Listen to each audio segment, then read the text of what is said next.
Salut, j'espère que tu vas bien et bienvenue sur la chaîne Xali Crypto. Aujourd'hui, je te retrouve avec une vidéo qui m'a été beaucoup demandée, qui est combien je dépense en un mois à Dubaï. Alors certes, on va pas parler de finance à proprement parler, on va pas parler de Web3, mais j'avais vraiment envie de faire cette vidéo parce que entre toi et moi, j'en ai ma claque de voir des gens sur Twitter, sur TikTok dire qu'il est impossible de vivre à Dubaï avec moins de 15 ou 20 000 euros par mois. Je vais te le dire directement, c'est faux. C'est complètement faux. Dubaï, c'est une grande ville, tu n'es pas sans savoir que effectivement il y a des expats qui viennent vivre ici, mais tu as également des employés, et si tout le monde gagnait assez pour pouvoir dépenser 15 000 balles par mois à Dubaï, je te jure que ça se serait. Dubaï est effectivement un lieu où on voit beaucoup de millionnaires, mais tout le monde n'est pas millionnaire à Dubaï, tout le monde ne gagne pas 60 000 euros par mois. D'ailleurs, je ne gagne pas 60 000 euros par mois. Donc voilà, on va parler frais, on va parler chiffres et on va démentir tout ce qu'on entend sur les réseaux. À un moment donné, arrêtez de prendre les gens pour des...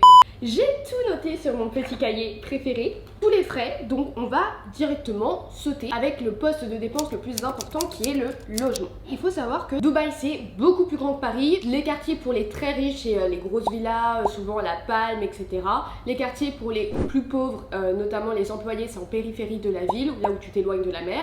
Et il y a deux quartiers qui sont très connus pour être des quartiers entre guillemets touristiques / expat, qui sont la Marina et Downtown. Donc Downtown c'est le quartier où tu vois t'as la Burj Khalifa qu'on voit sur les photos. La Marina c'est le quartier où tu peux marcher. C'est pour ça d'ailleurs que c'est très apprécié des Européens et où il y a la roue qui tourne là. On voit souvent beaucoup de photos. Et donc moi j'ai décidé d'aller vivre à la Marina. Tout simplement parce que c'est le quartier qui ressemble selon moi le plus à l'Europe. La Marina c'est là où je peux aller marcher, prendre mon petit café le matin, etc. Et en plus j'ai la plage à côté, donc ça c'est vraiment top pour moi. Et je vais pas faire durer le suspense plus longtemps. Je vis dans un 65 mètres carrés. C'est un 2 pièces et je paie 2000 euros de loyer. À cela s'ajoutent les charges, eau, électricité, etc. C'est pas le plus cher, je suis à 100 euros par mois. Et j'ai internet qui me coûte 100 euros également. Donc internet c'est beaucoup plus cher quand même ici. Ce qui me fait un total de 2200 euros par mois. J'ai la chance moi de ne pas vivre seule, c'est-à-dire que je partage le prix du loyer et donc ça me revient personnellement à 1100 euros par mois. J'ai aussi envie de dire que effectivement le loyer est un peu cher, mais dans les immeubles à Dubaï, tu as pratiquement tout le temps une piscine, une salle de sport, un sauna et dans certains immeubles tu as même des terrains de tennis ou d'autres types d'équipements. Tu as également le gardien qui est là 24 heures sur 24. Ensuite, le deuxième poste de dépense c'est l'alimentation. Alors l'alimentation pareil ça va dépendre de là où tu vas faire tes courses, de comment tu manges, etc. Moi personnellement je vais faire mes courses à Carrefour, tout simplement parce que j'ai aucune confiance dans les produits américains qu'on peut voir importés ici. I don't trust those fuckers. Je fais mes courses à Marina, donc vu que c'est un quartier un peu plus cher, tout est un peu plus cher. Pour le mois dernier j'en ai eu pour 400 euros de cours. Ensuite, le troisième poste de dépense, donc ça c'est les abonnements, je vais passer très rapidement, c'est Spotify, les apps sur mon tel, Free parce que j'ai un numéro français et mon numéro ici. Et tout ça me coûte 106 euros par mois. Après, j'ai le transport, puisque je n'ai pas de voiture à Dubaï, c'est un choix. Je voulais voir combien j'allais dépenser en transport et voir si ça valait le coup de prendre une voiture. Et c'est aussi l'un des avantages d'être à la Marina, vu que tout est accessible à la Marina à pied. J'ai le tramway, j'ai le métro, parce que oui, il y a le métro et le tramway à Dubaï, climatisé en plus. Et je prends majoritairement le taxi. Et les taxis ici, c'est beaucoup moins cher qu'à Paris, tout simplement parce que la main d'œuvre est aussi beaucoup moins chère. Et d'ailleurs l'essence. Du coup j'ai dépensé seulement 59 euros ce mois-ci en taxi. Dernier poste de dépense dans toute cette partie, on va dire un peu très fixe, c'est le ménage. Parce que ici j'ai la chance d'avoir une femme de ménage qui vient une fois par semaine pendant 2 heures. Et pareil, il faut rappeler qu'à Dubaï, que ça soit pour le bien ou pour le mauvais, la main d'œuvre, que ça soit philippine, pakistanaise, etc. est pas chère. Pour eux, hein, ça a des avantages parce qu'ils sont beaucoup mieux payés que dans leur pays. Mais pour nous, en tant qu'occidentaux, ça nous paraît dérisoire. Et ça me revient à 60 euros par mois pour 8 heures de ménage environ, soit 30 euros si on prend seulement ma part. Finalement, si on additionne le tout, je suis donc en frais fixes, on va dire, à 1695 euros par mois. Ensuite vient l'autre partie qui est donc la partie un peu divertissement, sachant que là, vraiment, je suis à mon max. Quand je vous allez voir, normalement, je suis ultra solitaire, je sors pas beaucoup. Et depuis que je suis à Dubaï, j'ai essayé de, parce que je venais d'arriver dans la ville aussi, de dire oui à peu près à tout. Yes, yes, yes, yes. commencer à me faire un réseau à Dubaï, mais tu vas voir, on va rentrer dans les chiffres. Alors le premier chiffre c'est le divertissement. Alors ça je vais passer très rapidement parce que rien à voir avec Dubaï. Il y a Zelda qui est sorti, il y a Nintendo Switch, j'ai acheté quelques jeux, voilà, ça m'a coûté 74 €. C'est bon, next. J'ai dépensé 49 € pour la maison, puisque quand j'ai aménagé donc dans le logement, tout était meublé. Mais j'ai dû acheter 2-3 babioles, notamment un petit bureau. Encore une fois, rien à voir avec Dubaï. Après, pour les restos, ça c'est un point assez intéressant.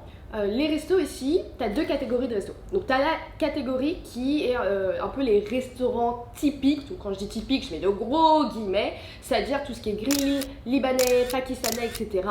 Et ça, tu peux t'en sortir pour vraiment pas cher. Enfin franchement la dernière fois j'ai une copine qui m'a emmené dans un resto pakistanais qui était incroyable et ça nous a coûté que 8 € par tête. A contrario, quand je vais dans des restos avec des amis ou même qu'on veut boire de l'alcool, t'es obligé d'aller dans des restaurants qui sont un peu plus haut de gamme et là tu vas très facilement te retrouver à payer 40-50 € pour ton plat et une boisson alcoolisée. Moi en faisant entre 1 et 2 restos par semaine, je suis arrivée à 180 € dépensés en restaurant. Après l'autre partie c'est les livraisons. Si t'as pas Uber Eats, ça s'appelle Talabat et c'est encore une fois moins cher qu'en France. Les frais de livraison, encore une fois, ça coûte entre 1 et 4 €, c'est vraiment dérisoire. Et puis les plats sont en général moins chers que... moins cher qu'à Paris, hein. Franchement, Uber Eats à Paris, c'est devenu super cher. Et je me fais livrer entre 1 et 2 fois par semaine et j'étais à 45 € de livraison. Mais je vais essayer de réduire quand même. C'est cela, oui. Et enfin, le dernier poste de dépense, c'est les sorties. Donc quand je parle de sortie, je parle par exemple quand je vais en boîte, quand je vais en beach club, ça c'est vraiment une activité typique de Dubaï, j'ai envie de dire, d'aller dans des beach clubs, et des bouteilles quand je suis invitée dans des endroits et que je ramène une bouteille d'alcool. Ça m'a coûté 200 € en sortie, sachant que je sors quand même entre 1 et 2 fois par semaine. Mais il faut savoir que en tant que femme à Dubaï, t'es extrêmement privilégiée. T'as des Ladies Night et donc ça te donne accès et le droit à des offres promotionnelles. Tu peux payer, on va dire, 25 € pour avoir toutes les boissons illimitées, la nourriture illimitée. Des fois, ils te rapportent des plateaux de sushi, des fois, tu paies rien du tout, carrément.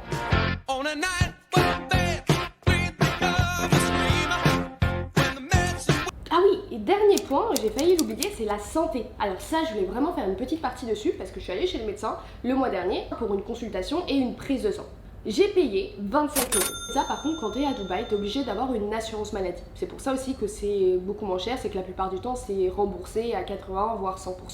L'assurance maladie, moi, me coûte 1000 € à l'année. J'ai pris la moins chère, hein, honnêtement, je me suis pas cassé la tête. Et c'est obligatoire, donc si tu viens avec un employeur, c'est ton employeur qui doit te la payer. Si tu es dans ma situation et que tu as ton entreprise ici, dans ce cas-là, c'est à toi de la payer. Donc voilà, pour cette dernière partie, ça me fait un total de 2268 € que je dépense en un mois à Dubaï. Après, j'ai des copains qui vivent avec moi, j'ai effectivement des copains qui vivent avec beaucoup plus. Voilà, j'espère que cette vidéo t'aura plu, que t'auras apprécié ma franchise, parce qu'encore une fois, c'est compliqué de parler argent en France, de donner des vrais chiffres. Moi je le fais vraiment pour vous, pour déconstruire cette idée qu'à Dubaï t'es obligé de gagner 10 000 € par mois. Donc voilà, j'espère que tu auras apprécié cette vidéo. Moi ça m'a fait trop plaisir de passer un petit moment avec toi. On se retrouve la semaine prochaine pour une nouvelle vidéo. N'hésite pas encore une fois à t'abonner si tu apprécies ce type de vidéo, à me suivre sur Insta où je parle tech, finance, intelligence artificielle, ou bien sur Twitter où je parle crypto. Je te souhaite une très belle journée et à la semaine prochaine.